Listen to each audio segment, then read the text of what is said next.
पहले आप चापलूसी से भरे हुए इन गोदियों की हालत देखिए। हिमाचल में कांग्रेस की सरकार गिराने पर उतरे हुए हैं, मालिक के लिए प्राण देने को बेचैन है। इनकी हेडलाइंस को पढ़िए, सिर्फ कोई एक चैनल नहीं बल्कि सारे गोदी चैनल्स का टाइटल पढ़िए। भाजपा से ज्यादा खुशी इन गोदी चैनल्स और एंकरों को हो रही थी।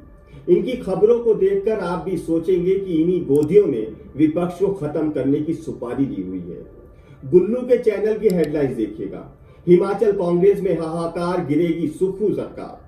इस बेशरम को मणिपुर में औरतों के कपड़े उतारकर उन्हें नंगा घुमाने का हाहाकार दिखाई नहीं दिया था। पेपर लीक पर हाहाकार दिखाई नहीं दे रहा है, लेकिन हिमाचल प्रदेश में कांग्रेस की सरकार गिराने पर हाहाकार मचाए हुआ है। और देखिए ये गोदी चैनल्स क्या हेडलाइन चला रहा है, सीएम सुक्खू ने सीएम पद से दिया इस्तीफा। ये कब हुआ, ये तो खुद सीएम सुक्खू को भी नहीं मालूम होगा। क्या ऐसी हेडलाइन ये गोदी मीडिया, ये गोदी पत्रकार वाले कभी भाजपा के मुख्यमंत्री के लिए चला सकते हैं? हिमाचल में खतरे में आई सुक्खू सरकार। अचानक हिमाचल में हुए बड़े खेल पर बोले सुक्खू, गिरेगी सरकार। सरकार गिरे या ना गिरे, लेकिन ऐसी पत्रकारिता को देखकर यह जरूर कहा जा सकता है कि पत्रकार बहुत गिर चुके हैं और गिरते चले जा रहे हैं। ये हाल सिर्फ गुल्लू के ही चैनल का नहीं है, आप गोदी मीडिया के किसी भी चैनल को देख सकते हैं, सबके सब सिर्फ कांग्रेस की सरकार को गिराना चाहते हैं। गोदी भक्ति में लीन इन जनाब की हेडलाइन तो आप पढ़िए जरा, गिर गई हिमाचल में कांग्रेस सरकार। मतलब कि मालिक को खुश करने के लिए खुद इतना गिर चुका है कि मालिक से हलवाई को लड्डू का ऑर्डर करवाकर ही मानेगा। आप गोदियों की हेडलाइंस तो पढ़िए, फ्लोर टेस्ट की बारी, सुक्खू सरकार जा रही, सुक्खू सरकार ने बहुमत खो दिया, सुक्खू की सरकार गिरने वाली है, आज तक कह रहा है कि अब गिरेगी सुक्खू सरकार।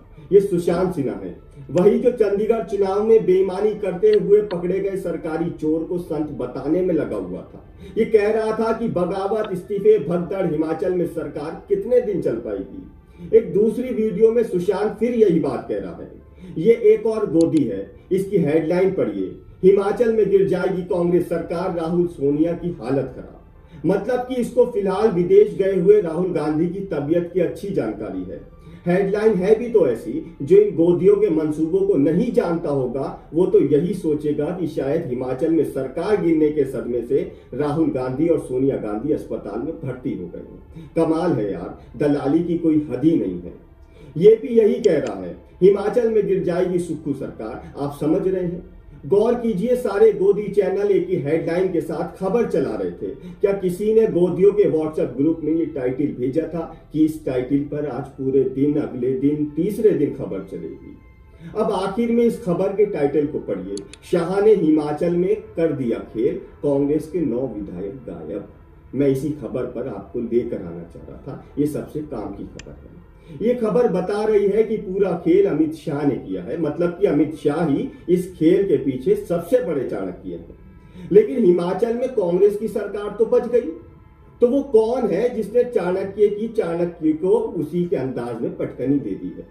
ये है कांग्रेस के नए चाणक्य डीके शिव कुमार। राज्यसभा चुनावों में और बिहार, महाराष्ट्र जैसे राज्यों में चप्पल चोरी करने वालों को जो मीडिया चाणक्य समझ लेता है, पूरा दिन भर चापलूसी कीर्तन में लग जाता है, और मीडिया ने किया भी, 2 दिन से लगा हुआ था। लेकिन गोदी मीडिया ने उस डीके शिव कुमार का गलती से भी जिक्र नहीं किया जिसने कर्नाटक में क्रॉस वोटिंग कराकर कांग्रेसी उम्मीदवार को जितवा दिया। भाजपा अभी कर्नाटक के सदमे में ही थी, कितने में ही डीके शिव कुमार को हिमाचल में सरकार बचाने के लिए बुलावा आ जाता है। आरोप लगता है कि भाजपा ने पंचकुला में कांग्रेस के विधायकों को ठहराया हुआ है। बजट सर पर था और कट मोशन आने पर सरकार गिरना लाजिम था। जिस तरह केंद्र सरकार ने कई सांसदों को सस्पेंड कर आधे दर्जन कानून पास करा लिए, उसी भाजपाई टेक्निक से आधे भाजपा विधायकों को बर्खास्त करके बजट पास करा लिया गया। हाँ, ये निंदनीय काम है, उसी तरह से जिस तरह गोदी मीडिया का चाणक्य काम करता है। डीके शिव कुमार में उससे बेहतर कॉन्फिडेंस, उससे बेहतर ठसक, उससे बेहतर टफनेस और उससे बेहतर स्किल है। आप डीके के काम करने के तरीके को समझिएगा। पिछले 10 दिन से अपने एक एक विधायक के साथ नाश्ता, लंच और डिनर कर रहे हैं, कड़ी निगाह रख रहे हैं। साथ में भाजपा के विधायकों का भी शिकार कर गए।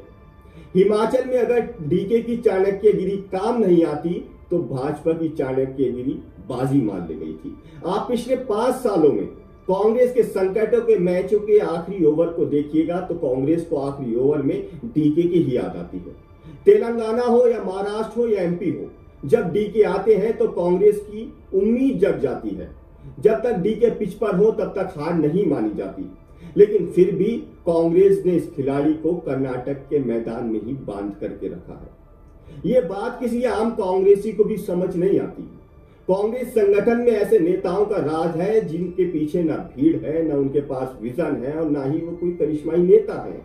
लेकिन डीके के अंदर करिश्माई नेता की झलक है। मतलब कि कांग्रेस भाजपा की तरफ से अपने नेताओं का उपयोग करना नहीं जानती है। 2009 में भाजपा लोकसभा का चुनाव हारती है, कांग्रेस अपनी सरकार बनाती है और डॉक्टर मनमोहन सिंह दूसरी बार देश के प्रधानमंत्री बनते हैं। उस समय नितिन गडकरी को महाराष्ट्र के बाहर कम ही लोग जानते थे। आप भी शायद 2009 से पहले नितिन गडकरी को नहीं जानते होंगे। महाराष्ट्र सरकार में सिर्फ मंत्री रहे थे, मतलब कि भाजपा सरकार में दोयम दर्जे के लीडर थे, दोयम दर्जे के। लेकिन गडकरी के अंदर कुशलता थी। भाजपा ने सीधे यहां से उठाकर उनको भारतीय जनता पार्टी का राष्ट्रीय अध्यक्ष बना दिया और उसके बाद भाजपा में बदलाव होना भी शुरू हुआ। 2013 में जो नरेंद्र मोदी एक ब्रांड बनकर के उभरे थे, उसमें सबसे बड़ा अगर किसी का योगदान था तो वो योगदान था नितिन गडकरी का, जबकि कांग्रेस में ऐसा नहीं होता है।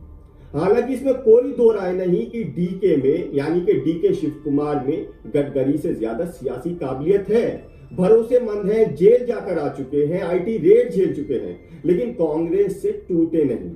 हिमाचल में डीके ने यही काम किया। एक फॉर्मूला बनाकर कांग्रेस सरकार से सारा खतरा टाल दिया, भाजपा के सरकार गिराने के मंसूबों पर पानी फेर दिया, सभी विधायकों को मौजूद दिखाकर सबूत भी दे दिया कि भैया हिमाचल की कांग्रेस सरकार पे कोई खतरा नहीं है और ये सरकार 5 साल अपने पूरा करके रहेगी। दोस्तों, आपको क्या लगता है कैसे करिश्माई नेता को, ऐसे जमीन से जुड़े हुए नेताओं को, ऐसे नेताओं को जो विधायकों पर अपनी नजर रखते हैं, अपने नेताओं पे नजर रखते हैं, सुबह शाम उनसे मिलते हैं, ऐसे नेताओं को दरकिनार करके क्या कांग्रेस पार्टी आने वाले 2024 का लोकसभा चुनाव जीत पाएगी? आप इस बारे में अपनी क्या राय रखते हैं, ये हमें कमेंट सेक्शन में लिख करके जरूर बताइएगा। साथ ही चैनल पर नए हैं तो वीडियो को लाइक और चैनल को सब्सक्राइब जरूर कीजिएगा।